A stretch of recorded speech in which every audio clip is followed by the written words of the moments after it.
Ang Subaru ay sumisigaw tulad ng isang sugatang hayop habang ako ay humila sa Copper Center, isang maliit na bayan na matatagpuan sa nagyayalong disyerto ng Alaska. Ang hangin sa gabi ng Oktubre ay parang malamig na talim na tumatago sa aking basag na windshield. Ang aking hininga ay tumaas sa puting usok, malabo tulad ng hinaharap. I was 29, and I have exactly $8 left.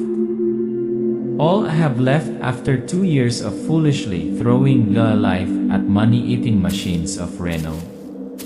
Mag-isa sa aking sasakyan, naramdaman ko ang mga lumang tinig mula sa ibang buhay na bumubulong sa hangin. Uwi ka na, bumalik ka sa kaligtasan. Ngunit wala akong tahanan. At sa unahan ko ay ang Midnight Express. Ayan, sa kabilang kalye, isang makamulto na gasolinahan na nakalimutan ng mundo. Kumikislap ang pulang ilaw, kumikinang na parang papatayin na. Midnight Express. Parang isang nakakatakot na biro ang pangalan. Nakita ko ito at sa hindi malamang dahilan, nakaramdam ako ng lamig sa aking gulugod. Pumunta ako sa isang maliit na restaurant sa malapit para magpainit at magtanong ng mga direksyon. Ang waitress, isang babaeng nasa edad 40, na may peklat mula sa pisngi hanggang sa kanyang baba, ay pinunasan ang mesa at bumulong. Huwag magtrabaho doon pagkatapos ng siyam, hindi para sa ordinaryong tao ang lugar na yon. Pause, katahimikan tumagal ng ilang segundo, tanging ang tunog ng hangin. Dapat nakinig ako. Dapat lumayo ako. Pero kailangan ko ng pera. Kailangan kong mabuhay. At ang hindi ko alam kapag pumasok ka sa Midnight Express, hindi lahat ay lumalabas ng buo. May mga lugar kung saan ang mga batas ng tao ay hindi nalalapat. May mga tuntunin hindi para sa pag-unawa, ngunit para mabuhay.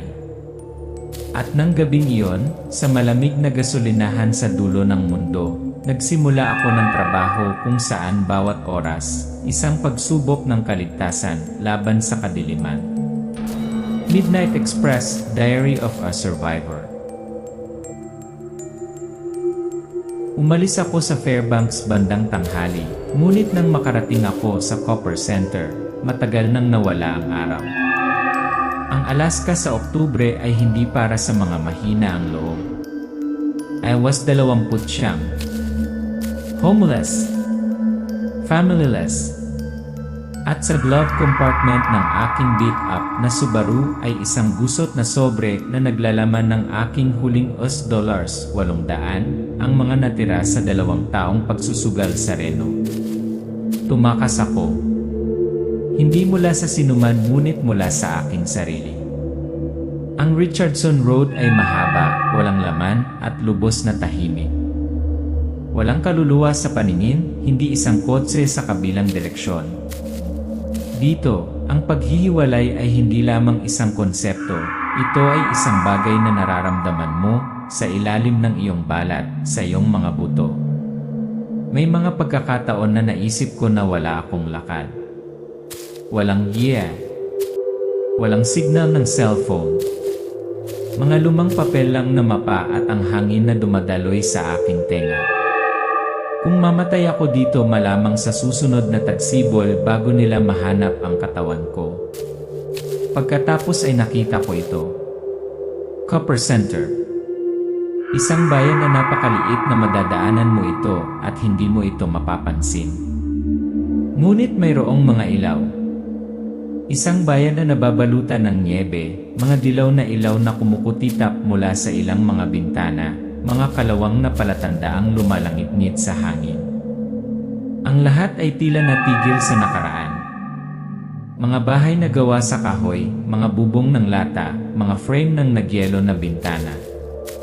Walang tunog. Walang boses.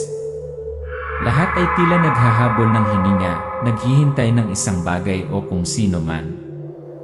At pagkatapos ay nakita ko ito. Midnight Express. Isang sira-sirang gas station, humihingal sa gilid ng bayan na parang namamatay na nilalang. Kumikislap ang mga neon lights na parang papatayin na. Ang dalawang gas pump ay nakatayong mag-isa na parang mga lapida. Ang maalikabok na salamin na bintana ay sumasalamin sa mga ilaw na parang patay na mga mata. Hindi ko alam kung bakit pero nang makita ko ito, bumagal ang puso ko. Hindi dahil sa pagod ako, kundi dahil natatakot ako. Takot sa isang bagay na walang pangalan, walang anyo, at simpleng umiral. Pumasok ako sa nag-iisang restaurant na bukas pa ang mga ilaw. Isang babaeng nasa katanghaliang gulang ang nagpupuna sa counter gamit ang isang pagod na tuwalya. Ang kanyang mukha ay payat at may peklat na dumadaloy sa kanyang pisngi, na parabang ang oras ay nag-iwan ng mga marka ng ngipin. Mahinahong sabi ng waitress, maingat. Nagtanong ako tungkol sa trabaho. Hindi agad siya sumagot. Nakatingin lang siya sa bintana, sa tahimik na gasolinahan sa kabilang kalye. Midnight Express. She repeated, then shook her head slowly. Kung gusto mong mabuhay ng matagal, huwag kang magtrabaho doon pagkalipas ng siyam. Tinanong ko kung bakit. Hindi siya umimik. Bumuntong hininga na lang, parang may ipinaalala ako sa kanya na pilit niyang kinakalimutan. Paglabas ko ng tindahan, tinawag niya ako, hindi tumitingin sa akin. Ang kanyang mga mata ay nakadikit pa rin sa gasolinahan. May something mali doon. Ngunit sa oras na napagtanto mo ito, kadalasan ay huli na ang lahat. Nang pumasok ako, wala akong ideya na noong gabing iyon, hindi lang takot ang haharapin ko, kundi isang hindi nakikitang kontrata sa pagitan ng tao at ng kadiliman.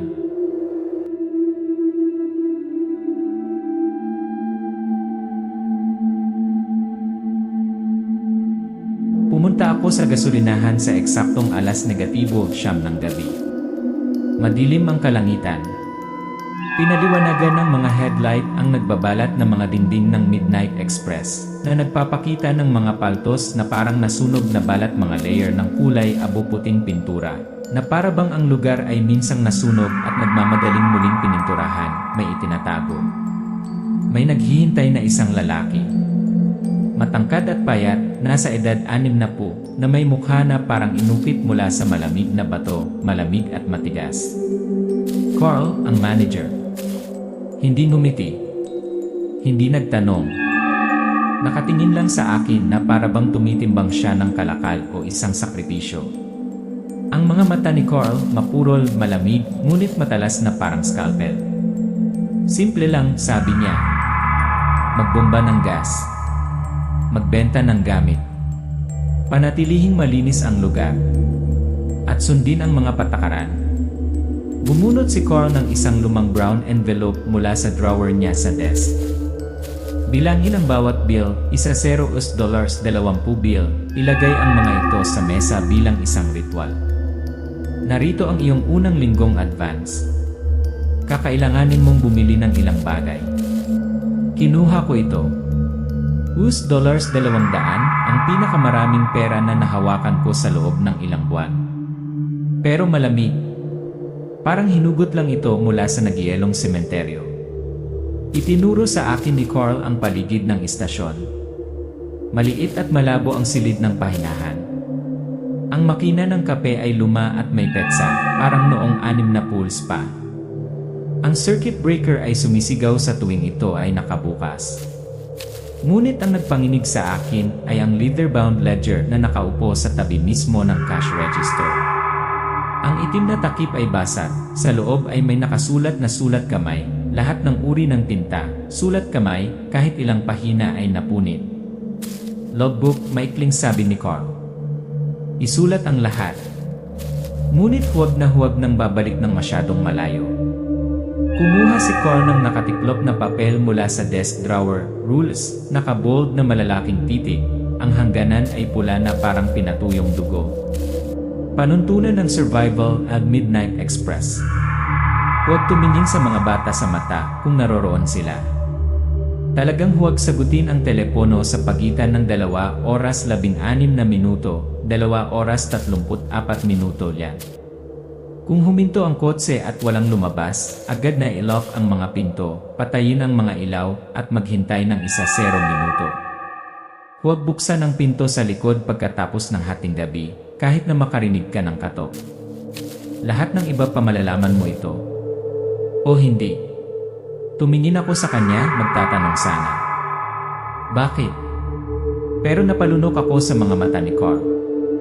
Hindi niya kailangan ng dahilan. Hindi niya kailangan ng paliwanag.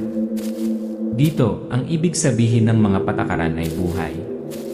Lumabas si Carl sa pinto, isinuot ang kanyang lumang coat, tumalikod sa huling pagkakataon. Tandaan. Sundin ang lahat ng mga patakaran. Makakaligtas ka. Kung hindi ka sumunod, walang makakapagligtas sa iyo. Sarado ang pinto. Tuyong tumunog ang kampana. Nawala si Carl sa gabi na parang wala siyang buhay. Naupo ako sa likod ng counter. Mag-isa. Ang gabi ng Alaska ay mas malamig kaysa karaniwan. Sa labas, ang hangin ay umuungol na parang umiiyak. Ang gasolinahan ay tahimik. At sa aking kamay ay isang piraso ng papel na may nakatutuwang mga patakaran na, kahit papaano, ay ang tanging bagay na nagpapanatili sa akin na buhay hanggang bukas ng umaga. Ang wall clock ay 10 oras yan. Ang kamera ay dahan-dahang nag-zoom in sa unang linya ng logbook pagkatapos ay pinuputol upang kumpletuhin ang itim.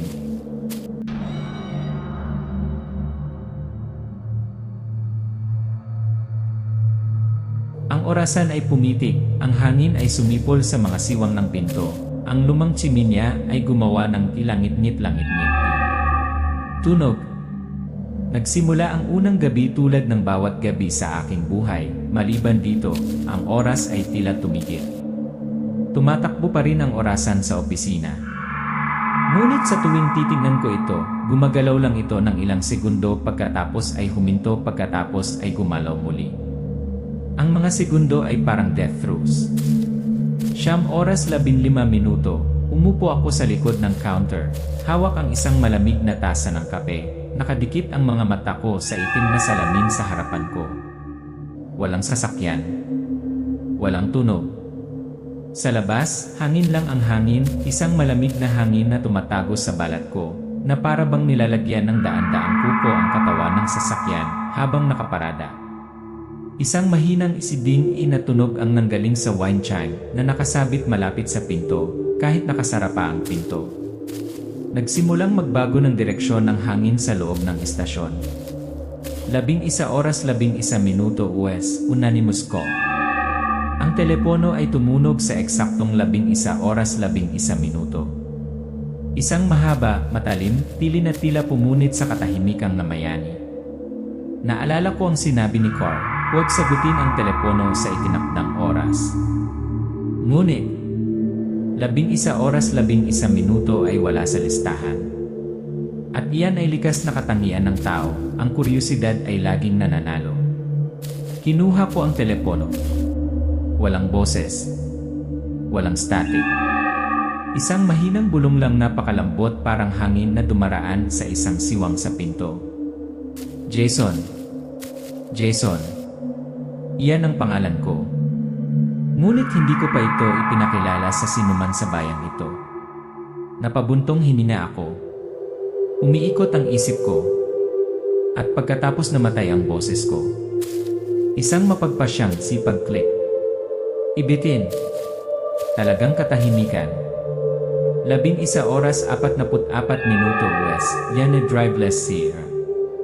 Umugong ang isang makina sa di kalayuan, isang asul na truck ang huminto sa parking lot.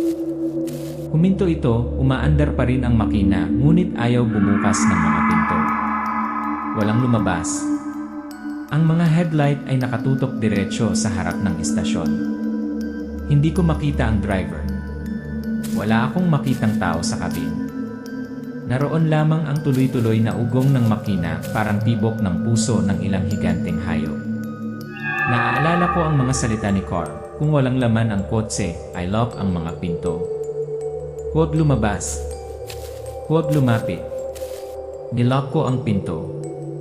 Napaatras ako. Nakadikit ang mata ko sa salamin. At sa sandaling iyon may dumaan sa labas.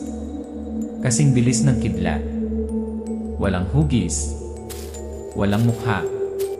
Isang anino lang ngunit ang anino ay may mga mata. 1:13 minuto Jess, yan di bata de dilim. Ang tunog ng katok sa salamin, knock knock knock knock. Tense na background music, unti-unting tumataas ang napakababang tumitili na tunog. Tumingin ako. Sa labas ng glass door may nakatayong bata. Nakasuot ng manipis na Amerikana, magulo ang buhok, maputla ang mukha. Nakangiti siya. Pero hindi mainit ang ngiti. Tuloy-tuloy itong tumapik, walang tigil. Hindi mahirap, hindi nagmamadali. Nagtap lang. Parang buong magdamag akong hinihintay na magkamali. Buksan mo ang pinto, nilalamig ako. Buksan mo ang pinto. Ang kanyang boses ay umalingaw-ngaw, off-key, tulad ng yelo na dumudulas sa mga basag na salamin. Isang boses na hindi pag-aari ng isang buhay na tao. Umalis ako. Tumibok ang puso ko. Nanatili itong nakatingin sa akin, ang mga mata itim, guwang, walang puting. Walang buhay. Naalala ko ang sinabi ni Carl sa akin, huwag mo silang tignan sa mata. Huwag mo silang sagutin. Huwag mong buksan ang pinto. Pumikit ako. Mga earplug. Bumalik sa likod ng counter. Ngunit nagpatuloy ang katok. Regular. Regular. Malapit na yung umaga, nagwalagan ni lahat. Nagsimula muli ang orasan, steadily, mas mabilis, tulad ng normal. Ang tunog ng hangin ay unti-unting nawawala. 4:59 minuto dyan, biglang tumigil ang lahat. Nahinto ang katok. Namatay ang mga ilaw sa parking lot. Ang lamig ay humupa na parang heavy tide. Lumabas ako at tumingin, walang tao. Walang bakas. Lahat bumalik sa normal. Nakaligtas ako sa unang gabi. Pero alam ko hindi magiging simple ang presyo ng pananatili dito. Dahil hindi lang gasolinahan ang lugar na ito. Isa itong gate at may isang paa ako sa loob.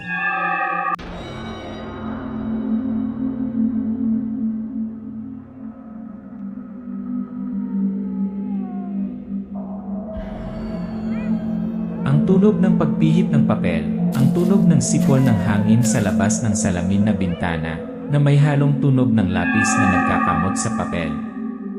Pagkatapos ng unang gabi, wala na ako sa sarili ko. May nakatingin sa akin sa salamin. Hindi ang liwanag. Hindi ang refleksyon. Kundi ang mga mata. Bumalik ako sa desk at binuksan ang leather notebook na sinabi ni Carl na para lamang sa pag-ingat ng shift log. Ngunit sa pagkakataong ito, binuksan ko ito ng mas malalim. Dagdag pa. Halos inaamag na ang unang ilang pahina, ngunit nang bumaling ako sa pahina 11. Nakasulat sa pulang tinta na pinahiran ng tubig, huwag sila papasok. Hindi sila Rie. Alam anay Carl. Hindi ako nakaimik. Ang sulat kamay ay mabilis na isinulat na may halong dugo. Sa tabi nito ay mga pira-pirasong tala mula sa ibang mga night shift. Narinig kong umiiyak sa likod ng vending machine. Isang bata ang nakatayo sa labas ng pinto sa loob ng 43 minuto. Itakda.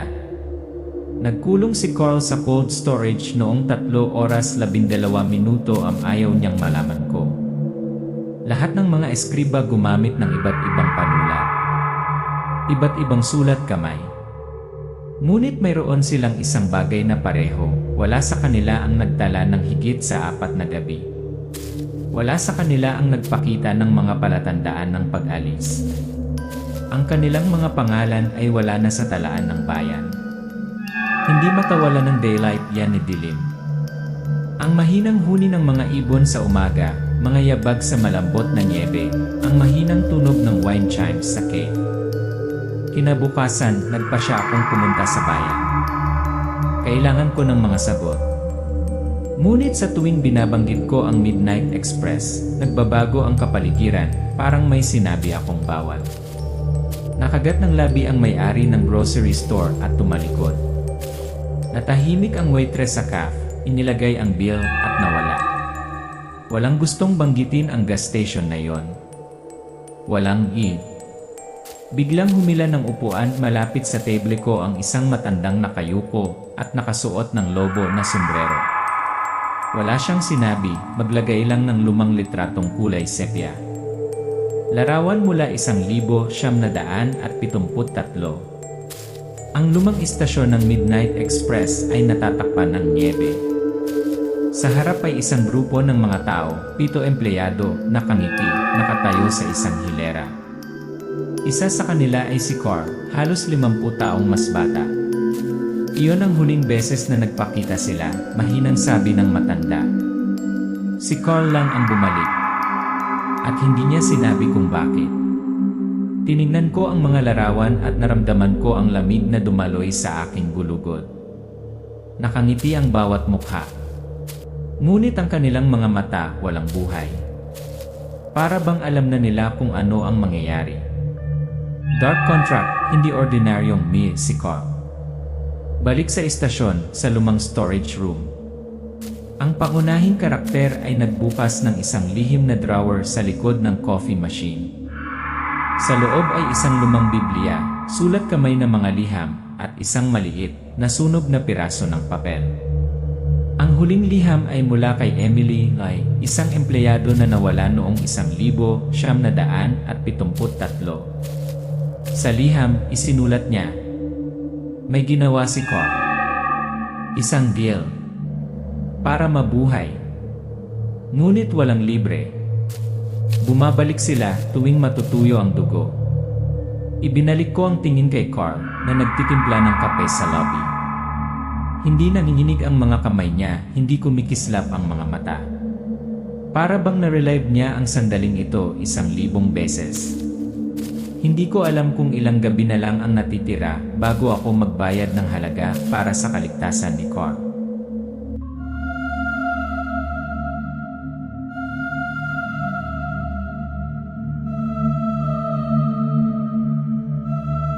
Ang orasan ay napakabagal, ang hangin ay umuungol, ang nagsasalita ay kumaluskos ng static. Nagpalipas ako ng 4 na gabi sa Midnight Express. At bawat gabi, may bahagi sa akin na naalis, hindi dahil sa pagod, ngunit sa isang bagay na hindi nakikita, tahimik na sumasakal sa memorya at dahilan. 5 gabi. Ang huling gabi. Maaari akong umalis. Ang sasakyan ay tumatakbo pa rin. Ang niebe ay hindi pa nababalot. Ngunit hindi ko kaya dahil ang mga patakaran ay hindi pa tapos. Nagsisimulang tumaas ang background music, umaalingaw mula sa malayo ang tunog ng pag-iyak ng isang sanggol na parang nagmumula sa ilang basement sa ibaba ng gasolinahan. Kapag hindi ini nagtatago diyan ni multo. Noong 1:12 sumara ang mga bintana ng guardroom kahit walang hangin. Namatay saglit ang lahat ng fluorescent na ilaw sa istasyon, pagkatapos ay muling bumukas, ngunit nagbago ang kulay ng ilaw. Mapurol na dilaw. Parang kandilang nasusunog sa lumang basement. Nabuhay ang mga panlabas na speaker na matagal nang natutulog. Walang musika.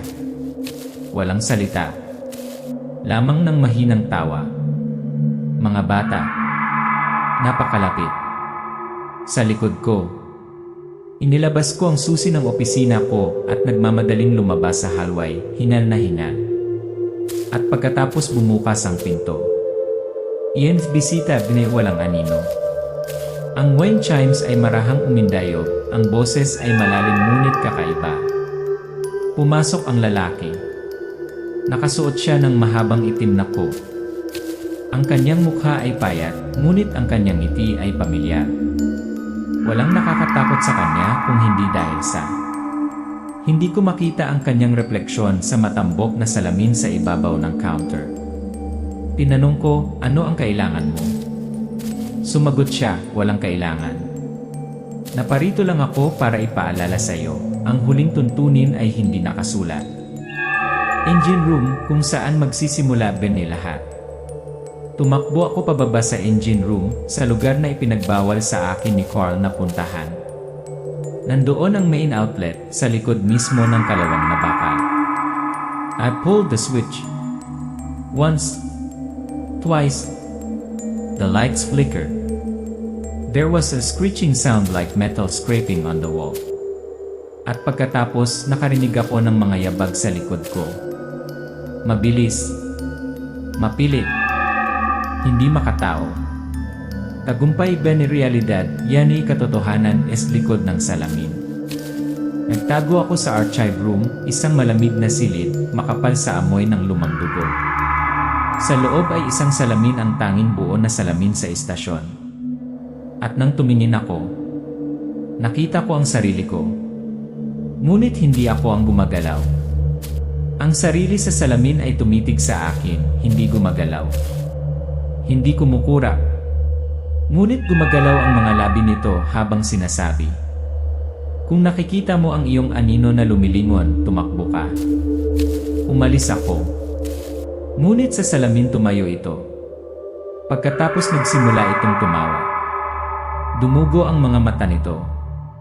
At ang anino na yon lumabas sa frame na parang walang hangganan. Tibok ng puso na tigil ang hiyawan. Kumalabog ang pinto ng kwarto. Open ending, patuloy ni Sumpa. Nagising ako sa gitna ng isang snowbank, ilang daang metro mula sa gasolinahan.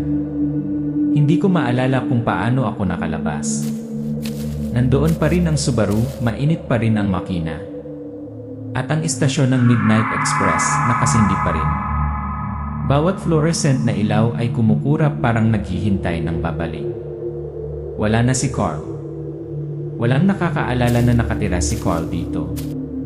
At ang attendance book nasa upuan ng kotse ko. Isang linya lang ang huling pahina. Sa susunod na night shift, turn mo na. Ang Midnight Express ay laging may ilaw. Maglakas loob ka bang kumuha ng next night shift?